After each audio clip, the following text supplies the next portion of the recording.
Welcome you guys to the Fortnite Season 6 map changes video. So anyways, today we're going to be talking about a lot of the big changes that happen to the map and a lot of the small changes that you probably won't pick up on because A, you don't go to that area anymore, or B, you just probably don't notice it as much. So either way, we're going to get started right now, starting with the big stuff. For starters, we're going to start with the biggest change that has happened to Fortnite in this season. So that is Loot Lake turning into Lifted Lake, in my opinion. So now there is a swirling vortex below the Loot Lake house that is causing the Loot Lake island to float in the air, which is a pretty game-changing thing. When you go into that vortex, you're able to fly up your vehicles, your shopping carts, whatever. It floats you up to the top. Now, when you're in a ATK or in a shopping cart, it causes the cart to fly out of the vortex. You can't really land, but while you're in the vortex as like a normal person, you can actually use your glider to escape it or to actually land on the island itself. Now, the island itself has part of the lake attached to it, so there's more to it than just the grassy area that once was, or the hilly area, whatever you want to call it. Now, on the island itself, there are 10 chests. So there's all chests like spread out around the actual house, and then there's chests inside the house still, and then below the actual Loot Lake Island there's 7 chests. So in that little, I guess, caved in area for the water, there's 7 chests. You can't actually like go into the actual vortex that's at the bottom, but like you can go in, well, I guess it's not really a vortex, but like where all the water is like going into, but you can actually get into the vortex still. You don't have to worry about dying, and you can use your glider to escape. Now the I guess mounted in area for the water, you can't get up at all parts, so you have to build for some parts. And then there's also some materials there if you're interested, like crates and piles of rubble, so you have that going on. But yeah, that is the biggest change, I would say, for starters. Second one up, we got Wailing Woods. We have 2 new cabins that are pretty game changing in itself, because Wailing Woods was never like a really popular area to go to in itself, but now that you have 2 more cabins that are filled with loot, you're more encouraged to go there. And then there's also a bunker too. Now, in one of the cabins, that is the northernmost one, which is like basically right next to Risky Reels itself, you can actually get 2 chests at that one, and then at the eastern one you can get 3 chests. But each of them have, I guess, well, the eastern one has a chest on the outside in a truck, so I don't know if you necessarily want to count that. And then there's a chest that is inside the garage, and then there's a chest inside the building itself. So they both have like miniature bunkers that are attached to them, but the bunkers themselves don't really have anything to them yet. It might be a possibility that they end up making like a whole underground section for Wailing Woods, but we don't have any clue about that yet, besides that it's not finished. Now, for the bunker itself that is under the actual Wailing Woods title, where there's the little tower, there is a bunker now. There are 5 chests in it from what I saw, and there's a ref too. The loot itself can be, I guess, very risky in my opinion. Sometimes you come out with great loot, sometimes you don't. But there's only, I guess, 2 ways in, the way of breaking the ground for the Wailing Woods area. And then there's a ref to escape too. There's no longer any chests on the outskirts like you used to be able to, like in that certain little, I guess, defined hedge maze. And so there used to be, I think, 5 chests in that hedge maze. There's none now, and you have to go underground to get those chests. So that is the second biggest change, and that is Wailing Woods for you. We're going to talk about the third biggest change, and that is the Haunted Castle. It is right next to Haunted Hills, Junk Junction, and Pleasant Park, in that little triangled area. It is on the biggest hill over there in the northwest corner, and it features 10 chests and 3 rifts that you can possibly achieve.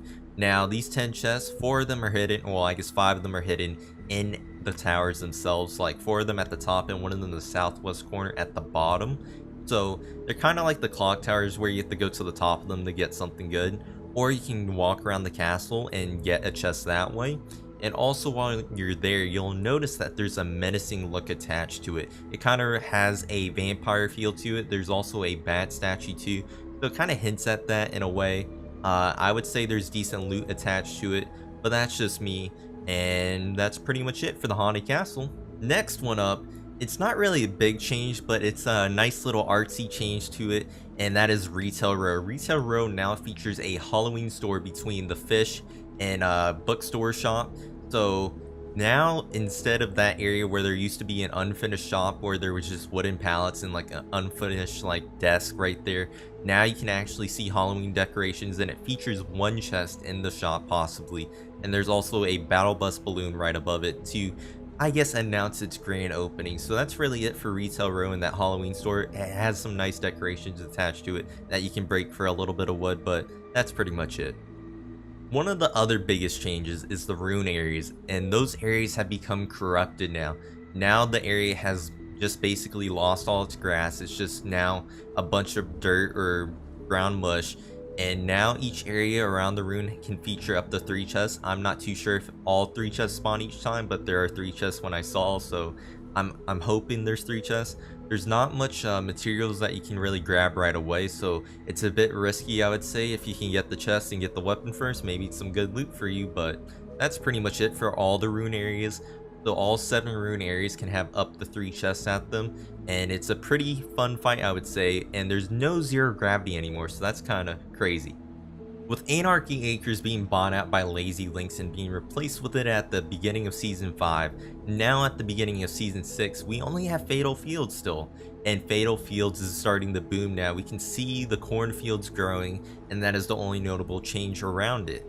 But we also can notice that at the northern part of Fatal Fields, where the shed was broken by Kevin itself, the cube, we are seeing it getting rebuilt slowly, which is a nice little change and just something small for you to note. Anyways, our next 2 big changes are the Villain's Lair and the Hero's Lair. So with the Villain's Lair, anyways, it's falling apart and there are spider webs all over the place. We have 5 chests in it and 1 on the hill, literally, like at the very tippity top. But inside the Villain's Lair, there are 5 chests, and some of them are spider webs to the wall and just randomly there. It's just kind of weird to see it falling apart where there's big old gaping holes in it, and it's just wide open for people to loot now. But with the Hero's Lair, we have it falling apart too, with vines growing on it, and there's 4 chests that spawn in it possibly. So those are the big changes for those areas, but that's really it for them.